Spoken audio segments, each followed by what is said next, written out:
Buenas tardes, les habla Mauricio Arley de San Ramón Alajuela, Costa Rica. Voy a hablarles en este video acerca del autismo. Esto que nos es familiar, ahora series, películas, etc. Entonces el autismo es algo que hasta ya en los colegios pueden ver los jóvenes. No es un tema ni siquiera novedoso en cuanto al menos la palabra.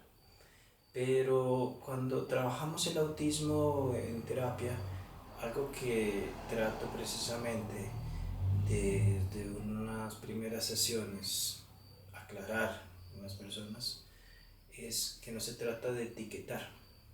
En las redes sociales precisamente las etiquetas es algo que puede agradar, pero en casos psicológicos es algo que usualmente no agrada. En el autismo en particular, cuando lo he tratado con pacientes, les digo que es relevante poder hablar la estructura del autismo precisamente en el sentido de las características que se pueden encontrar desde la misma infancia. Cuando se pasa por alto, por ejemplo, que a los 2 años el niño o la niña no crea palabras aisladas, que a los 3 años no construye frases. Ya desde el lenguaje pueden presentarse esas manifestaciones, donde no hay contacto visual, donde cualquier cosa de lo novedoso representa una alteración y esa alteración se puede manifestar mediante la violencia. Y entonces esos padres no entienden por qué ese niño se porta como diríamos malcriado y no se dan cuenta que es precisamente esa invasión del espacio la que les genera el trastorno que se vive desde una situación caótica, porque es lo novedoso.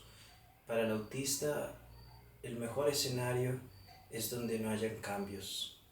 El mejor escenario es precisamente el vacío, porque el vacío representa la impensable amenaza de que algo nuevo vaya a presentarse. Podemos precisamente también empezar a confundirnos también cuando vemos que un niño en su habitación sale porque hay una abeja, hay una mosca y pensamos que hay ansiedad, y hay padres que los he escuchado con referencias como esta, ansiedad por tal insecto, pero si lo leemos en contexto por otras cosas nos damos cuenta que en personas autistas los sonidos, puede ser el de una mosca por ejemplo, es algo que empieza a alterar porque es precisamente el sonido sería uno de esos ejemplos donde ese espacio se altera. Entonces esto ya después en la adolescencia puede verse precisamente detonante en la asistencia a grupos con muchos estudiantes en el aula y eso eventualmente lleva a deserción escolar. Hay personas autistas que pueden ser sumamente funcionales, trabajar, tener su vida, casarse, tener hijos, etc. Pero si las condiciones del entorno precisamente se va percatando en su desarrollo cuáles son las que más le favorecen, porque si no se va a convertir en una persona adulta que siempre va a estar dependiendo, por ejemplo, de un padre o una madre, porque no va a poder encontrar un nicho, que es el que tiene la posibilidad de encontrar si esos mismos padres o madres que en la infancia a veces se resisten a reconocer ciertas características, porque eso a veces sucede, donde ante el término autismo sea un rechazo al nombre, se genera culpa, etc., por toda una serie de factores que pueden estar implicados en la historia familiar. Pero hablar del autismo implica hablar del ser humano y sus deseos.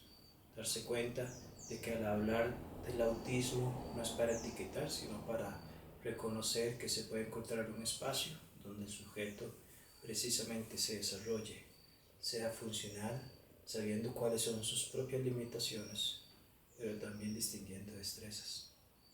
Les ha hablado Mauricio Arley, psicoanalista San Ramón Alajuela.